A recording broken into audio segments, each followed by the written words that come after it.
시간에는 세상에서 가장 기쁜 소식이라는 제목으로 하나님의 말씀 나누도록 하겠습니다. 여러분께 한번 질문을 던져볼게요. 12월 25일은 예수님의 생일 맞나요? 네, 예수님 태어나신 날은 아무도 모릅니다.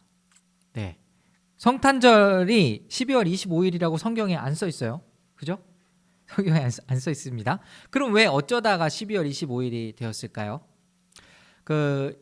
이제 이 기독교 역사를 들여다보면은 원래는 로마의 압제 상황 속에 있었던 거 여러분 다 아시죠? 네. 그리고 그때 이제 그 고대 로마 시대에 태양신 미트라를 섬기는 날이 이 12월 25일이었어요. 네. 그런데 이게 이제 그 기독교 시대로 바뀌면서 이제 그 날을 한마디로 문화적으로 수용을 하게 된 것입니다. 무슨 말인지 여러분 이해하셨죠? 이게 그냥 자연스럽게 그냥 그 태양신을 섬기는 날이어서 우리는 섬기면 안 돼. 우리 또 굉장히 그 이방신에 굉장히 배타적이잖아요. 막 알레르기 반응 일으키잖아요. 근데 그렇게 할 것이 아니라 자연스럽게 이제 기독교가 국교로 바뀌면서 그 사람들의 문화를 접목해서 완전히 이제 바뀌어버린 거예요. 예수님의 탄생을 기념하는 날로. 여러분 이제 이해가 되시죠?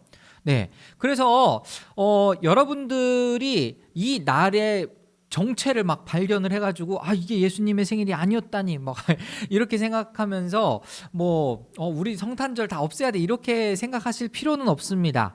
왜냐하면은 우리가 광복절을 왜 기념하는 걸까요? 3.1절을 왜 기념하는 걸까요?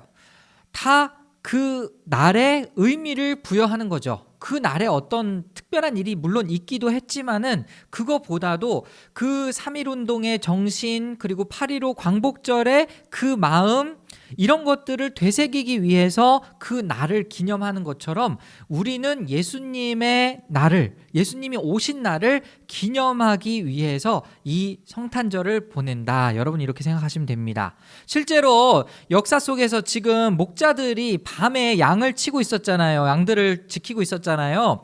네, 그 월수로 따지면은 12월 달에는 이 중동의 목자들이 이런 일을 하지 않습니다. 왜요? 추우니까. 네, 춥고 비도 많이 오고 이래서 밤새도록 목자들이 양을 돌보는 일은 주로 봄에서 가을 이 사이에 일어난다고 해요. 그러니까 우리가 적어도 뭐랄까 그 예수님이 말구유에 물론 말구유도 잘못된 겁니다. 이거 뭐 얘기하면 또 한도 끝도 없는데 중동에 무슨 말이 있습니까? 그냥 구유예요, 구유. 네, 구유. 그러니까 양을 치던 그 구유. 이건 뭐 제가 설교 워낙 많이 해가지고 저랑 같이 신앙생활 하신 분은 잘 아실 테고. 어쨌든지 간에 우리가 이 서구의 문화에 너무 많이 젖어가지고 이 성탄절의 모습이 왜곡된 게 굉장히 많아요.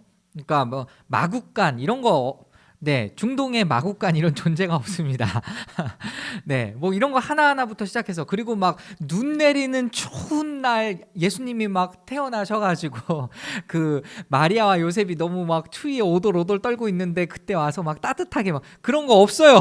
네, 그런 거 전혀 없습니다. 제가 말씀드렸듯이 이 목자들이 양을 치던 그때를 생각하면 봄에서 가을 사이니까 그렇게 춥진 않았을 거예요.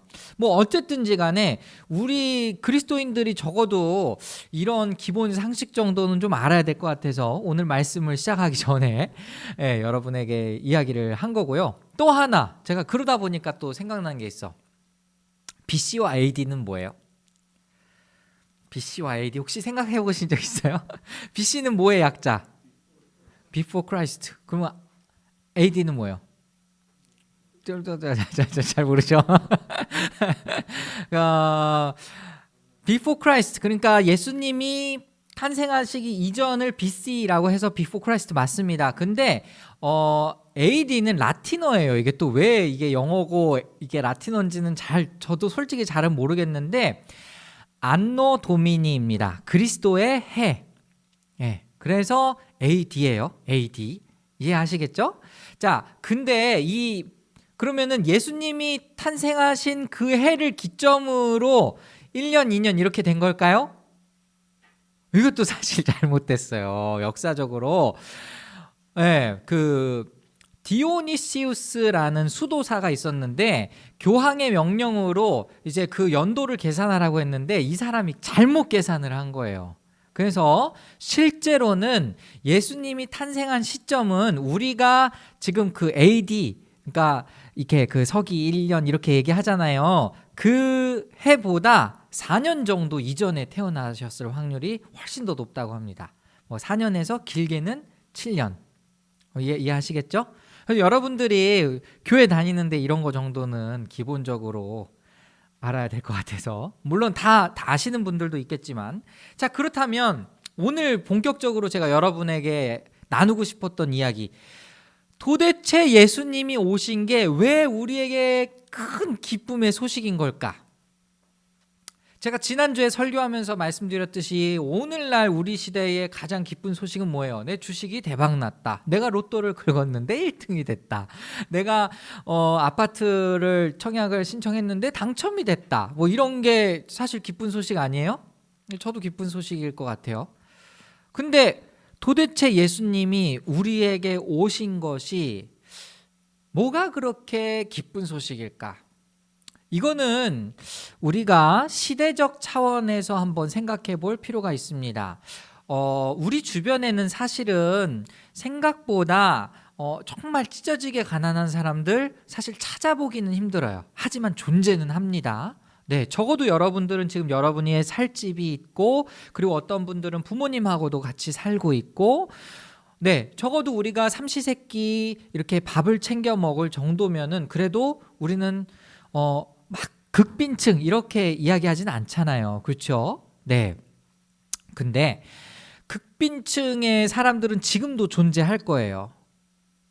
우리의 눈에 보이지는 않지만 아직도 쪽방촌이 존재하고 그곳에서 여러 사람들이 함께 살고 계신 걸 보면은 분명히 지금도 어려움에 처한 사람들 분명히 존재한다 이거죠. 자, 그 사람들에게 어떤 것이 기쁜 소식일까요? 그 사람들을 예로 들어보겠습니다. 제가 그분들을 비하하는 것은 아니지만 만약에 집이 없어서 굉장히 어려움에 처한 사람에게 집을 선물로 준다라고 한다면 그게 기쁜 소식일 거예요. 그죠? 빚이 어마어마하게 막 10억, 20억 정도 막 내가 갚을 수 없는 빚을 진 상태에서 내 빚을 면제해 주겠다라고 하면 그거보다 더 기쁜 소식은 없을 겁니다. 유대인들의 입장에서는요, 나라가 없어요. 유대인들의 입장에서는 지금 그들에게 로마의 압제 속에서 계속해서 살아왔기 때문에 어떤 자주적 국가, 그러니까 우리 민족의 왕이라는 그런 존재가 없었죠. 참 안타까운 그런 현실이었습니다. 계속해서 그러니까 아시리아에 의해서 침공도 당하고 바벨론에 의해서 침공도 당하고 포로 귀환은 됐지만 사실은 페르시아 왕국에 의해서 또 압제를 당하고, 네, 계속해서 이 유대인들은 뭔가 자유를 얻지 못하는 그런 안타까운 상황이 있었단 말이죠. 그렇기 때문에 예수님이 메시아로, 즉 왕으로 이 땅에 오신다. 아까도 우리 찬양했잖아요. 왕이 나셨다. 왕이 나신 소식이 왜 그렇게 기쁜 소식일까? 오늘을 사는 우리는 사실 잘 이해가 가지 않을 수 있지만 이 당시에는 우리 민족의 왕이 이 땅에 오셨다라는 거 엄청나게 기쁜 소식이 아닐 수가 없죠. 그렇지 않습니까? 네. 그래서 그때 당시에 그 상황을 이해하면 예수님이 오신 소식이 좀 더 우리에게 좀 와닿을 수 있을 것 같습니다. 그리고 또 하나, 제가 예수님이 이 땅에 오신 것, 우리의 구주가 되신 것은 항상 두 가지를 생각해 봐야 된다고 했어요. 하나는 우리의 죄를 용서하시기 위해서, 하나는 우리의 왕이 되시기 위해서 오셨다. 네, 근데 우리나라 특히 이제 한국 교회 같은 경우는 이 죄사함에 관해서 굉장히 많이 집중하고 있다고 했죠. 그래서 제가 왕에 관련해서 먼저 말씀을 드린 거고, 본질적으로 예수님께서는 자기 백성들을 죄에서 구원하기 위해서 오신 메시아다라고 지금 성경에 써 있단 말이에요. 여러분, 이것은 아까 제가 말씀드렸던 갚을 수 없는 빚과 관련해서 여러분이 생각을 하시면 됩니다. 누구나 다 죄인이에요. 교회를 다니는 사람이든 교회를 다니지 않는 사람이든 누구나 다 죄인인데 차이는 뭐냐? 내가 죄인이라는 걸 깨달은 사람과 내가 죄인이라는 걸 깨닫지 못한 사람. 근데 그 두 사람의 공통점은 뭐냐? 그 죄의 문제를 해결할 능력이 없다라는 거죠. 그 죄의 삭시 사망이라고 로마서에서도 나와 있는데 그 죄의 삭을 돈으로 환전해 본다면, 물론 이건 그냥 제가 상상으로 하는 얘기입니다. 여러분에게 100억의 빚이 지어져 있고 여러분에게 1000억의 빚이 지어져 있고 아주 천문학적인 액수의 빚이 여러분의 삶에 남겨져 있는 거예요. 그런데 그것을 누군가가 면제해 주기 위해서, 대신 갚기 위해서 이 땅에 오셨다라고 한다면 그게 얼마나 우리에게 기쁜 소식이 되겠습니까? 예수님이 바로 그런 존재로 이 땅에 오셨다라는 것이죠. 여러분의 해결할 수 없는 죄의 문제를 사실은 죽으러 오신 거죠. 십자가에 못 박혀 죽기 위해서 이 땅에 오셨습니다. 여러분을 사랑하시기 때문에. 그리고 또 하나, 아까 처음에 말씀드렸던 것처럼 여러분의 왕이 되시기 때문에, 왕이 되어주시기 위해서. 유대 땅에서는 실제로 왕이 없었지만 참 왕으로 예수님이 오셨다고 했잖아요. 여러분의 삶에서도 마찬가지입니다. 마찬가지가 또 되어야 합니다. 여러분, 어른이 되니까 어때요? 부모님하고, 내가 어렸을 때 부모님하고 같이 사는 게 더 행복했어요? 아니면은 부모님하고 독립해서 내가 모든 걸 다 감당하고 사는 게 더 행복해요? 물론 사람마다 다를 수도 있겠습니다만 저는 책임의 측면에서 한번 말씀을 드리고 싶어요. 어린 아이에게는 큰 책임이 없습니다. 왜요? 부모님이 다 책임져 주니까.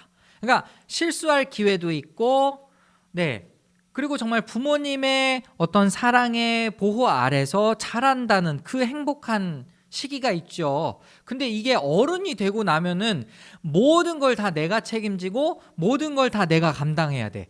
여러분, 7살짜리 애가 집 걱정하고 아빠 월급 걱정하고 뭐 그런 사람이 있습니까? 없죠. 그런 거는 다 부모님들이 다 알아서 해주시기 때문에, 어떤 특별한 상황이 아니고서는 아이들은 특별히 그런 걱정을 하지 않아요. 그렇지 않습니까?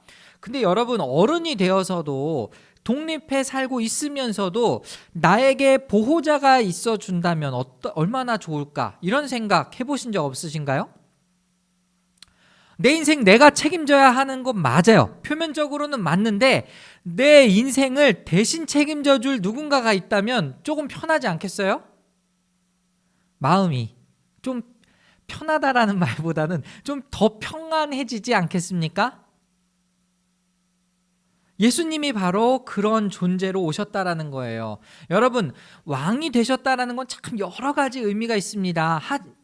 많은 의미가 있지만은 왕이 되셨다는 것은 그 나라의 백성을 지켜주시고 다스려 주신다라는 의미가 있잖아요. 여러분의 인생을 하나님께서 책임져 주시기 위해 예수님을 왕으로 이 땅에 보내셨다라고 생각한다면, 우리가 정말 혼자 살아야 하는 그 인생 속에서 하나님께서 정말 내 인생의 책임자가 되어주시고 내 모든 것을 보호하여 주시고, 이런 마음을 우리가 바꿔서 먹는다면 훨씬 더 우리의 마음속에 평안과 기쁨이 자리 잡지 않겠습니까? 예수님이 바로 그것을 위해서 이 땅에 오셨다는 것이고, 그렇기 때문에 우리에게는 세상에서 가장 기쁜 소식이 될 수밖에 없는 것입니다.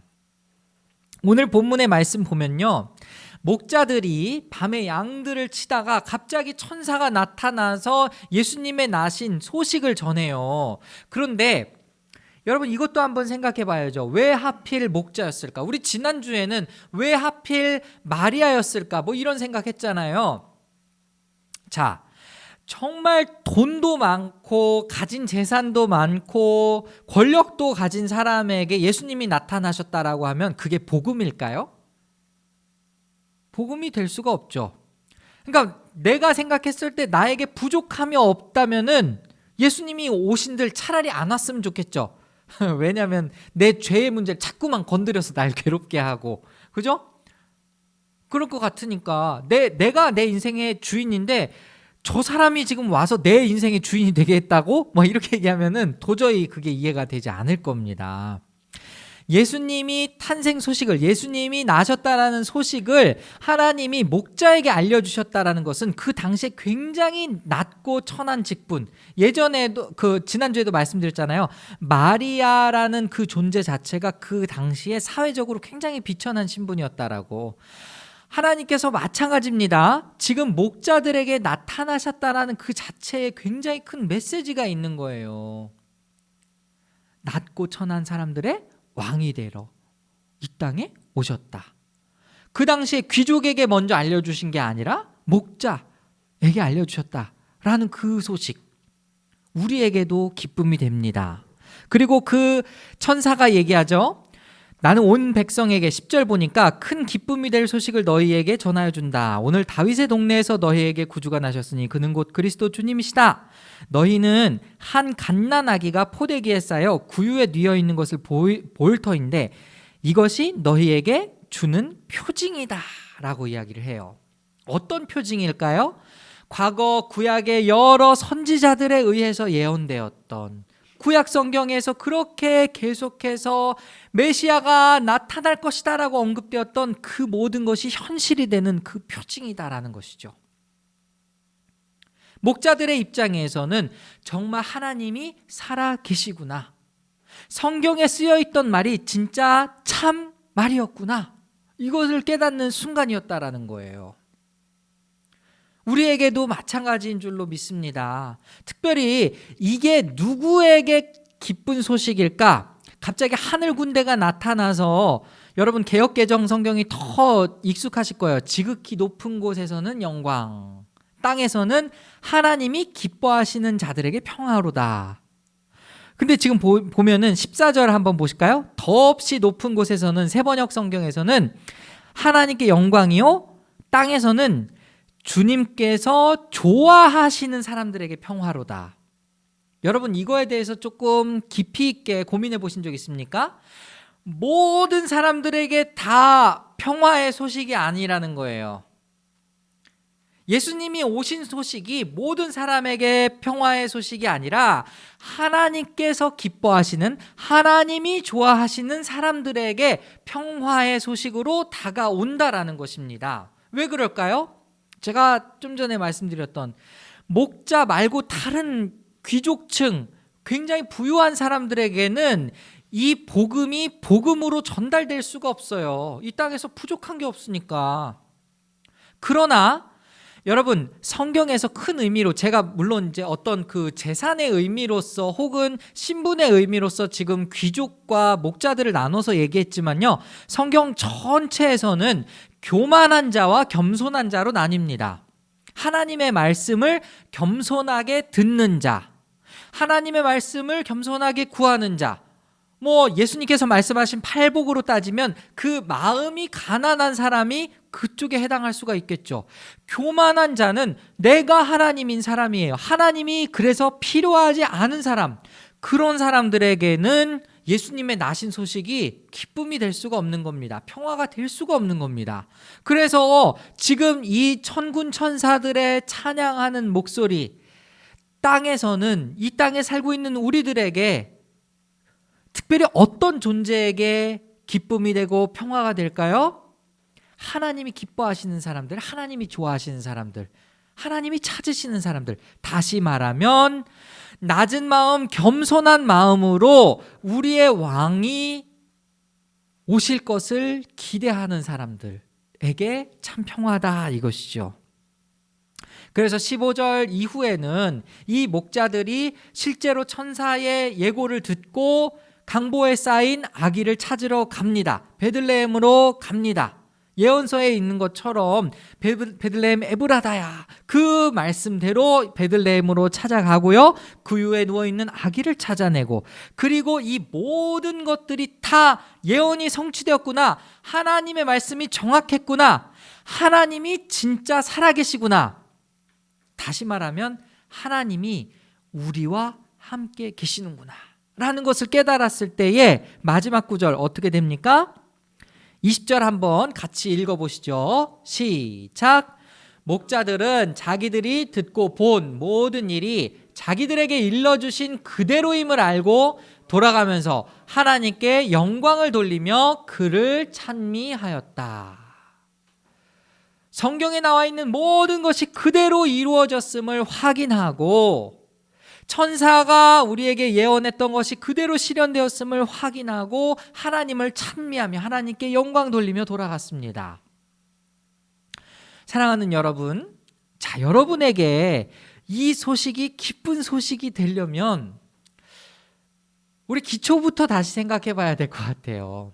여러분, 하나님이 살아계시다라는 것 믿으십니까? 네. 뭐 믿으니까 여러분 다 이 자리에 계실 거예요. 근데 하나님이 성경에서 예언하신 그 말씀 그대로 예수 그리스도를 이 땅에 보내셨어요. 믿으십니까?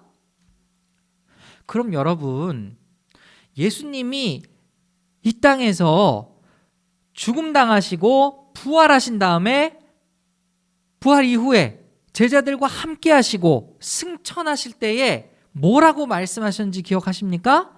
볼지어다 세상 끝날까지 너희와 항상 함께 하겠다. 그 약속의 말씀이 지금 여러분에게도 동일한 약속의 말씀이신 것을 믿으십니까? 예수님이 진짜 살아계셔서 여러분과 항상 함께 하시겠다고 약속하셨기 때문에, 그리고 함께 계심으로써 여러분의 왕이 되어주시고 죄에서부터 여러분을 구원해 주시는 구세주가 되어주셨기 때문에 오늘 우리는 기뻐할 수 있는 겁니다. 그래서 여러분, 성탄절 다시 처음으로 돌아가서 12월 25일이라는 그 날짜 자체는 중요한 게 아니에요. 네. 콘스탄티누스 대제가 정말 이제 기독교 시대다 하면서 정말 이 태양신 미트라의 그 우상 숭배하던 날을 바꿔서 성탄절로 바꾸고 이런 것들 사실 중요한 게 아니에요. 우리 안에 정말 성육신하신 인간의 몸으로 오신 예수 그리스도를 어떻게 믿음으로 받아들이느냐, 거기에서부터 우리의 참 기쁨이 출발하는 것입니다. 예수님이 우리가 갚을 수 없는 빚을 갚아주시고 예수님이 우리가 바로 잡을 수 없는 삶의 질서를 다 잡아주신다라는 것을 깨닫는다면 진짜로 내 주식이 오른 것보다 아파트가 당첨된 것보다 더 기쁘지 않겠습니까? 그것이 우리에게 정말 기쁜 소식이 되어야 하는 것이죠. 오늘 이 성탄절을 또 기념하면서 아기 예수의 탄생을 기념하면서 여러분 정말 마음 깊은 곳에서 나의 왕이 되어주셔서 감사합니다. 나의 모든 죄를 용서하여 주셨으니 정말 주님 앞에 너무나 기쁜 마음을 고백합니다. 이런 우리가 되었으면 좋겠어요. 세상 사람들은 정말 분위기에 취해서 그냥 선물 받아서 단순한 기쁨을 누릴지 모르겠지만 우리는 이 날의 의미를 다시 한번 생각하면서 오늘 하루 정말 아기 예수 오신 그 나심을 기뻐할 수 있는 우리 모두가 될 수 있기를 소원합니다.